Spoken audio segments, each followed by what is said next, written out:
وحی کا آنا اور نبوت کا ظاہر ہونا۔ جب آپ 40 برس کے ہو گئے تو اللہ تعالیٰ کی قدرت سے آپ کا دل چاہا کہ کہیں اکیلا رہ کر اللہ کی یاد کروں۔ مکہ شریف کے قریب ایک پہاڑی میں غار تھا، اس کو غار حرا کہتے ہیں۔ بس آپ اس غار میں اکیلے جاتے اور کئی کئی دن اس میں رہتے، اللہ کی یاد کرتے۔ ایک دفعہ اچانک 8 ربیع الاول کو پیر کے دن اس غار میں حضرت جبرائیل علیہ السلام آپ کے پاس آئے اور اللہ تعالیٰ کی طرف سے سورہ الق کی آیتیں لائے اور قرآن مجید آپ پر اترنا شروع ہو گیا۔ اس کو وحی کہتے ہیں اور آپ کو نبوت مل گئی۔ پھر آپ کو اللہ تعالیٰ کا حکم ہوا کہ اے رسول، تم ہمارے بندوں کو ہمارا راستہ بتلاؤ اور رحمت عالم ہونے کا جلوہ دکھاؤ۔ آپ اسی وقت سے لوگوں کو اللہ تعالیٰ کی طرف بلانے لگے۔ اس وقت مکے والوں کی حالت ایسی خراب اور بگڑی ہوئی تھی کہ ہزاروں بتوں کی پوجا پاٹ کرتے تھے اور پرلے درجے کے ضدی اور ہٹ دھرمی جاہل تھے اور ایک خدا واحد لا شریک کو کیسے مانتے۔ عقل کے اندھوں نے آپ کا کہنا نہ مانا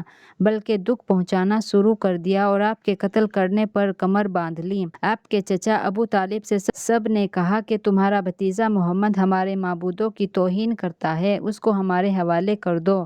انہوں نے کہا کہ میں اپنے بھتیجے کی مدد کروں گا اور تم کو نہیں دوں گا۔ یہ جواب سن کر وہ لوگ غصے میں بھر گئے اور ابو طالب سمجھ گئے کہ یہ موقع پا کر میرے بھتیجے کو قتل کر ڈالیں گے۔ پھر انہوں نے آپ کے بچانے کی یہ تدبیریں کی کہ آپ کو اور آپ کے کنبے کے سب لوگوں کو لے کر پہاڑ کی گھاٹی میں چلے گئے۔ ان لوگوں نے ابو طالب سے قطعی تعلق یعنی بائیکاٹ کر دیا، لین دین خرید فروخت سب چھوڑ دیا، یہاں تک کہ کھانا پینے کی چیزیں بھی بند کر دی اور اس تعلق کے توڑنے کا ایک کاغذ لکھ کر کعبہ شریف میں لٹکا دیا۔ 3 سال تک آپ نے اور ابو طالب نے اور سب کنبے نے اس گھاٹی میں بڑی تکلیف اٹھائی۔ آخر آپ کو وحی سے معلوم ہوا کہ قطعی تعلق کا جو کاغذ کعبہ شریف میں لٹکایا تھا وہ کیڑوں نے کھا لیا، سوائے اللہ کے نام کے کوئی حرف اس میں نہیں رہا۔